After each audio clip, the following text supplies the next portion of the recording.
Ashe Soul Tribe, it's your girl Dominique with Empathic Guidance, and I'm back with another message for your soul. And guess what? Today I'm here specifically to speak to my light workers. Yeah, you. I'm talking to you and you and you. All of y'all light workers out here. What do you think your duty is as a light worker in this spiritual journey of yours?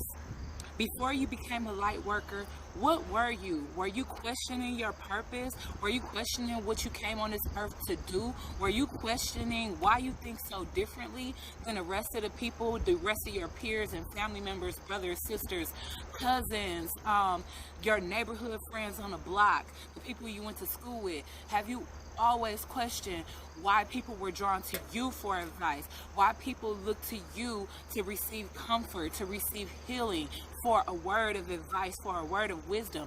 Have you always wondered that before you finally found your soul purpose as a light worker? Okay, so many of us have different paths that we can take. You know, many of us are called, only few are chosen. So that means all of these people out here that are spiritually awakened, spiritually conscious, yeah, they are awake. Yeah, they have the same knowledge that light workers possess, but at the same time, is it their purpose and their path to present this to others? That is our job as light workers. And as light workers, we create and we teach more light workers, okay? How do you think that you came to be? You probably admired somebody that had similar or the same views as you, that was further along in their journey. You learned a lot from that person. You elevated, you went within, you learned more from source, and you put the pieces of the puzzle together with your experiences and the like experiences of others, and you put it together and you finally figured it out. Like all of the questions that you had about why things were like this, or why you were like this, or what was your true purpose in life, you found out when you met like-minded other individuals and found out you're not the only one that thinks like that. You're not the only one that had to question what it is that you're supposed to be doing on this earth. And when you finally figured it out, like, okay, you know, whatever your life path is, I'm sure as a light worker, it's definitely showing you that you're meant to be a leader or a speaker of some sort, or somebody that people will honestly look up to. And most of us are like that, and we wonder for so long, like, golly, you know, I'm not even gonna lie, before my spiritual awakening, when I was living in ego, when I was living in the matrix, when I was basing everything about my life, my journey, and everything I did on third density, I hated people following me. I am a very individualistic type person. I like to be unique. I like to be different. I like to look different. I like to act different. I like to being weird. I love being myself.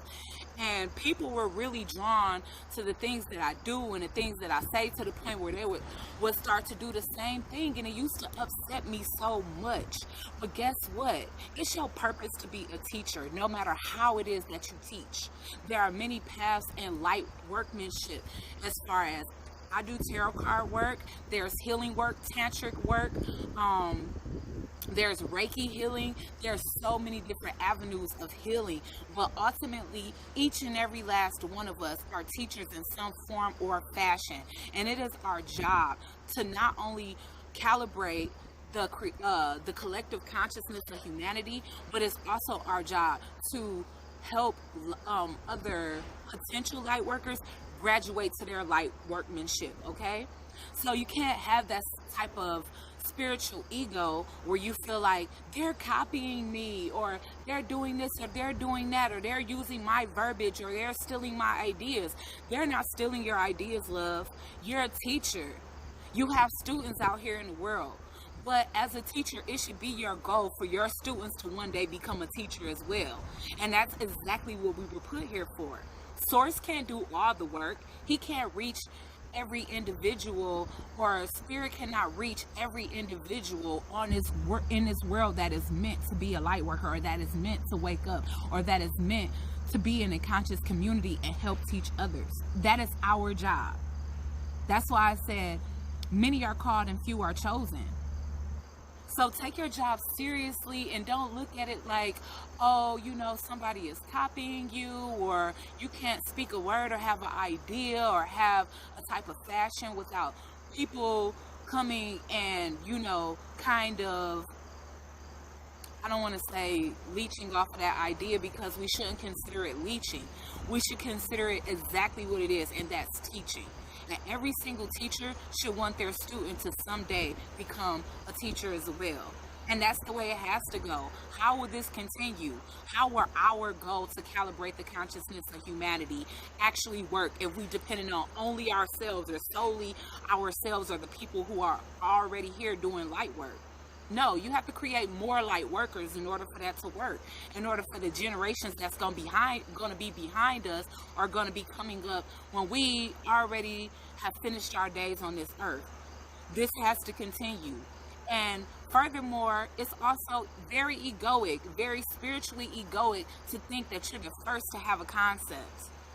You know what I'm saying? Like, yes, we are all experiencing this in many different ways, and most of us experience things in very, very similar ways. And that's the reason why it's called like-mindedness, because all of us like-minded individuals can relate in some form of fashion the way that we came up. If you think of like a Japanese martial arts school or a Chinese martial arts school, the students that have to one day become masters, they have to walk on hot rocks, fire. They have to be beaten down, broken, break bricks with their head, break bricks with their hands. They go through the hardest type of training, and that's our lives. That's the reason why light workers have such hard lives, is because it is meant for us to not only learn from our situations, from our tumultuous times in our life and the trauma that we've experienced. Not only is it meant for us to learn how to heal ourselves, but in turn, we transmute that into healing others, and we turn those wounded people into healers as well, and they continue our work. So all I'm saying is all I'm coming here to do is offer some encouragement to those who are out here teaching, and you notice that up and coming light workers, or up and coming spiritualists, maybe kind of saying some of the same things you have said or are saying. Just remember, you have said some things that your mentor has said as well. You learn these things and you repeat these things. They don't just fall out the sky. And even though we do develop information as we meditate, we still research on that meditation. And as we are researching, we're reading things that other people have written. We are watching things that other people have said. And that's what's given us a better idea, more enlightenment, and more elaboration on the seed that was planted within us as we meditated and went within and got information from nature, source, the sun, wherever it is that you get your source of information from. But it is not meant to hold on to and keep to ourselves and say that it is ours and ours alone. It's not only our information to have, it's our information to spread. And if you say it's truly your goal to wake up humanity as a collective, then you don't mind. In fact, you're actually proud when the people that you teach graduate to a teaching level, okay? Just know that you played a part in that. You don't have to feel like, I'm the end all be all. Get out of my way. I'm the best. You don't have to do that. In fact, it makes it quite unattractive to come over to spirituality and become conscious and become woke, because it makes it seem like we're just as bad as organized religion. There are really great leaders out. There are really great leaders out here, but when you think of only yourself, when you want to be the only one to teach and elevate consciousness, that's a very selfish thought. Share your knowledge. Be willing to teach and pass on that knowledge, knowing that somebody else is going to pass that on. The person you pass it on is meant to pass it on. And the person they pass it on to is meant to pass that on, because that, my friend, is exactly how we calibrate the collective consciousness of humanity. We can't do it alone. It's a world full of people and a handful of us. And we have to create more of us in order to wake up the collective consciousness. So I really hope that this message made sense. I really hope that this opened up some minds and some hearts to situations. I really hope this helps you guys become more receptive to people that may really look up to you and who may really be hurt by, you know, some of the things that are being said. I'm seeing a lot of spiritualists say a lot of selfish things as if they don't want to teach for people to actually learn and teach too, that they just want to be the only one known for doing something. I'm sorry, but you can't. It's a mass awakening. There's going to be thousands of people talking about similar to the same thing. And so you better get used to it, because that is your duty here as a light worker. So wake up every day knowing that you've been given a gift, knowing that you are one of the few that were. Sorry about that, y'all. I had to stop the tape one last time. I don't know if I'm aggravating nature over here. Probably so.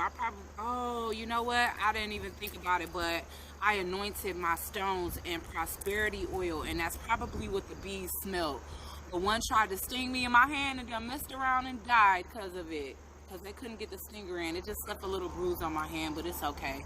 I am in their environment. They're not in my environment, so I guess I aggravated their space. But I just wanted to wrap this message up by saying, don't be afraid to actually pass on your knowledge, knowing that it's going to be passed on. You know what I'm saying? Like, think about the collective.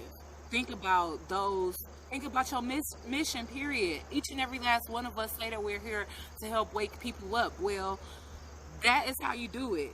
Pass the knowledge down so that it can be passed down and passed down for centuries and centuries to come. And that's if this world survives centuries. But until then, guys, embrace this gift that you have. Know that you're being looked up to. You're a natural born leader, and that's why people are drawn to you. My life path is 11. And because of that, I am looked to as a maternal figure. I am looked to as a leader. I always have been. People have always told me it's something about me, and I never knew what that something was until I embraced consciousness, until I embraced spirituality. And I've always written down and posted spiritual statuses before I even knew what spirituality or being woke was, or being conscious was. Man, it still got me good, even though it didn't leave its stinger in there. But Lord, that hurt it. And the poor thing died. But, man, yeah. So I guess I just want to wrap this message up, because like I said, the end of the video kind of got interrupted because I had to kind of nurse this sting a little bit or whatever. And C to the B, who just ended up dying. I don't know why. Maybe the stinger got snatched off in the process of it trying to sting me, and that's what killed it. I don't know, but just know I didn't kill it, even though it's the pain it caused me is killing me. But again, guys, be brave on this journey. Embrace this journey. Embrace the fact that people look up to you. Embrace the fact that people are going to learn from you and reteach your theories. So be proud of that. Be glad that people look up to you and that people want to be like you. And, you know, it's a gift. So embrace your chosenness, and I'll see you guys in the next video. Ashe.